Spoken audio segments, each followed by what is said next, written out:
All right, so today I want to quickly share what type of services to offer if you're trying to grow a virtual assistant agency business. I recently got a question from someone who follows me, and they were kind of concerned because they're trying to grow a virtual assistant business, but they don't want to offer social media management.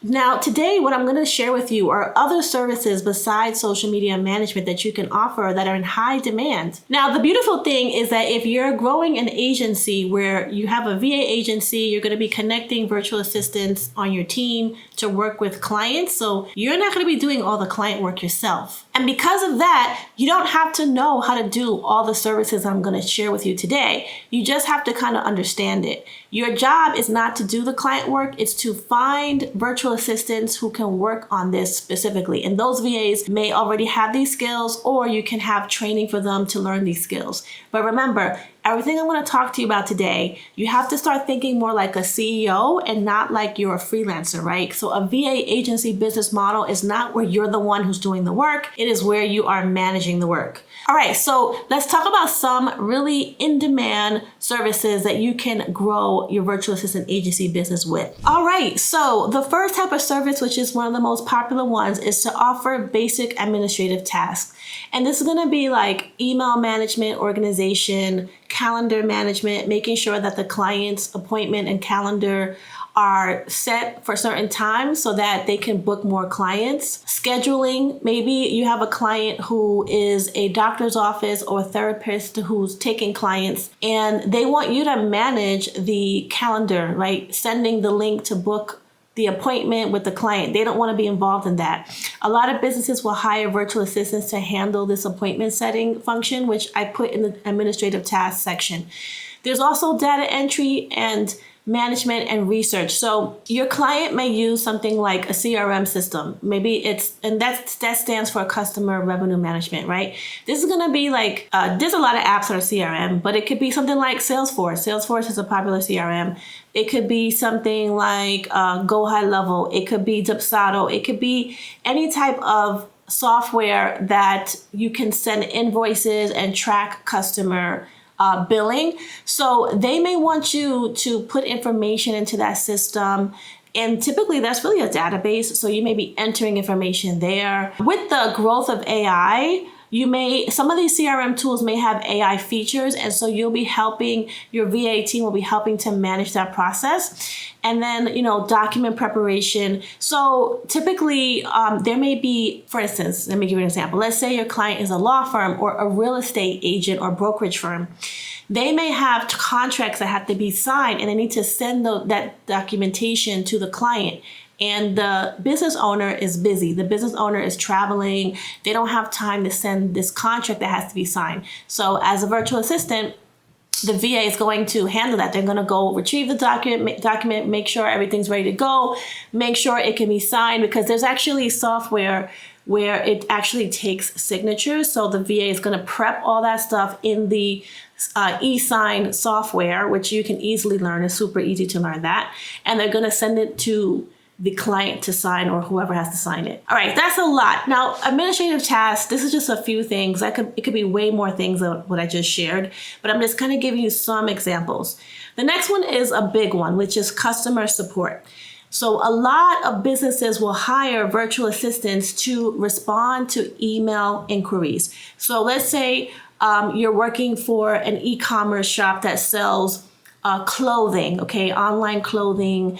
And so people are buying things online, but they may have a question about the product. They want to get a refund. They want to have a refund. Something happened, right?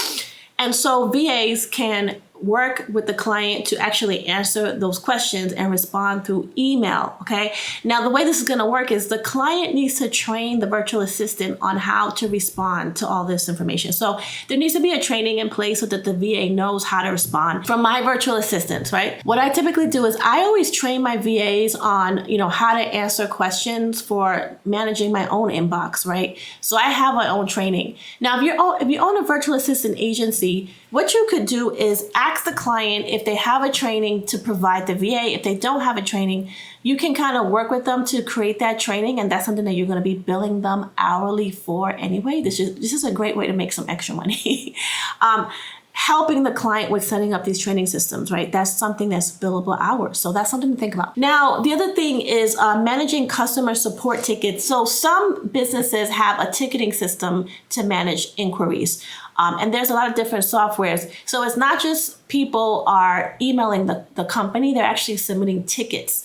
A lot of this is for like tech tools in the technology industry, and any type of tech company uses typically help desk support ticketing. So the VAs could be using the ticketing system and responding to questions and things like that. All right, the other thing I have on this list, I also have social media management as one of the tasks. Now, again, like I said, you don't just have to offer this, it's an option. You could even just be like, look, we don't offer social media. Like, you don't have to offer every single thing in this list I have. And by the way, just so you know, I forgot to mention this, you can actually download this list of services. I actually have an ebook for you that if you want to learn how to grow a virtual assistant agency business. So I'm going to put a link to this guide in the description of this video so you can download it and go through it yourself. Okay, just FYI. But social media management, what you could do is, instead of being like saying, okay, we do social media strategy, like, because social media management is not just posting content, it's actually marketing. And this is a task that is actually better suited for people who specialize in marketing. And if your virtual assistant business is not specialized in marketing, you can still help out by creating images, graphics, posting content. But you need to be clear with the client that you're not the one that's going to come up with the ideas.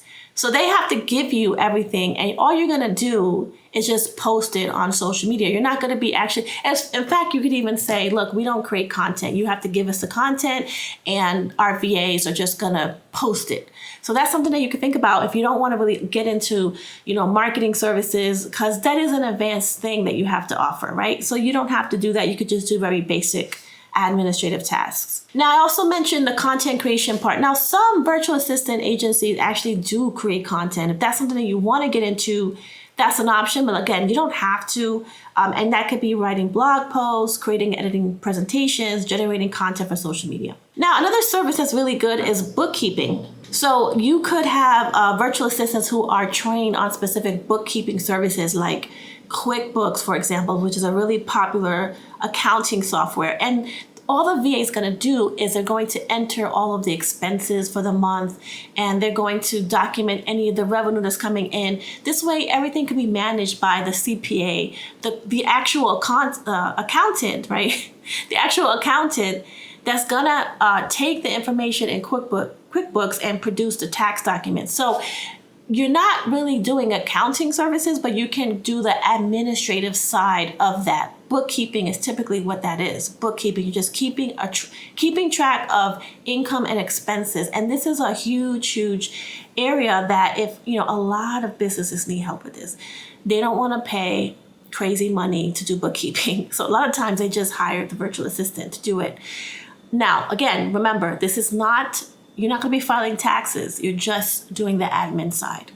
Okay, the other thing you can offer is research. And this is something that's like ad hoc work. So a client may be like, hey, can you research a bunch of companies who provide XYZ service? Or can you research some vendors that we're trying to look into?